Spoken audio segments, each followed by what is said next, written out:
if Gordon Heyward goes to Boston, he's basically going to change the entire outlook of next NBA season because Paul George may follow him to Boston, and now there's a super team in Boston that's an actual rival for LeBron James.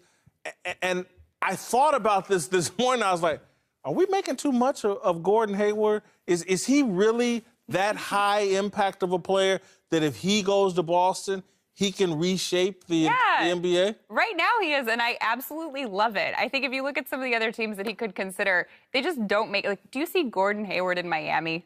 No, we just don't. I think Boston makes so much sense, and he is so valuable to them. And no, yes, I used to work for the Celtics, so take that for what it's worth, but I'm not being a homer here. I went to school there too, and I think this makes so much sense.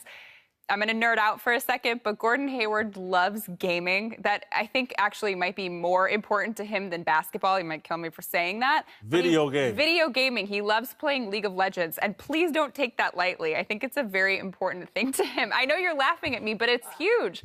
And if you look at the town of Boston, they're very technologically advanced. They've got schools like MIT. There's such an embrace that would happen with Gordon Hayward there, and I think he has an opportunity to really connect. Be a professor there, maybe. Yeah, with the community, and I think, I mean, you can just see him with the Celtics. Brad Stevens would be such a great thing. Then they could potentially get Paul George. I like this. The question is he that good? He's a perennial all-star type player. He's getting better every year. One all-star. He's not, well, he will. He's developing into that. I think he'll make the all-star team now going forward if he goes to the East. But he is not, he'll be the third best player on Boston if that scenario comes to pass. Paul George, the best. Isaiah Thomas, second. And Gordon Hayward, third. He's not the best player on the market. Blake Griffin's better, but Blake's always hurt. So I'm fine. It's just timing. It's just that Boston thinks if they get him, he's obviously Brad Stevens' guy, you know, then they might be able to get Paul George. But it's not because he's the best player on the market. He just screams fan favorite. Yeah, they love him. I mean, he likes tennis. He was like an accomplished tennis player. Right? What are you getting at? No, we're going to get a fan favorite in Miami. We're going to get there. We're going to get there. I'm fine with it. He's a white star. He would be great in Utah. He would be great in Boston. Before we get it's real. Let's keep it real quick, but I want to go back to that real quick. On Gordon Hayward, you said he could be number 3. I believe he could be the number 2 star on a team. Who was Dirk's number 2 when the Mavs won the title? That's a rarity. Who was Dwayne Wade's number 2 when Shaq. And Gordon Hayward averaged more than Shaq did that year.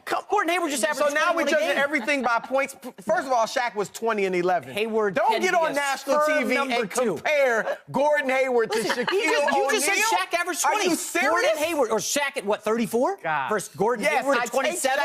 I'm sorry. Gordon Hayward right now is the number 1 free agent target that Whitlock said at the outset. Forgive him, America. This isn't Shaq Blake. Don't throw him out. Hold for 1 second. There's a second layer to this conversation. I'm just trying to wrap my head around that. There's a second layer to this that Broussard has hinted at. I actually think it would be an excellent move for the NBA to have a white star on the Celtics and have them vying for championships.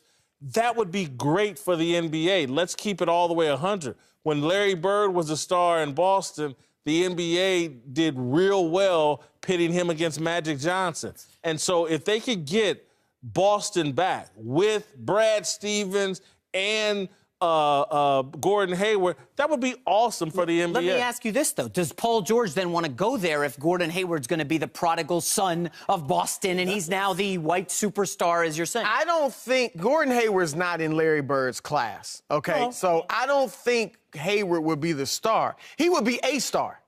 But Paul George would be the star. And Isaiah, I mean, not just the great individual season he had last year, but, you know, the family tragedy he had.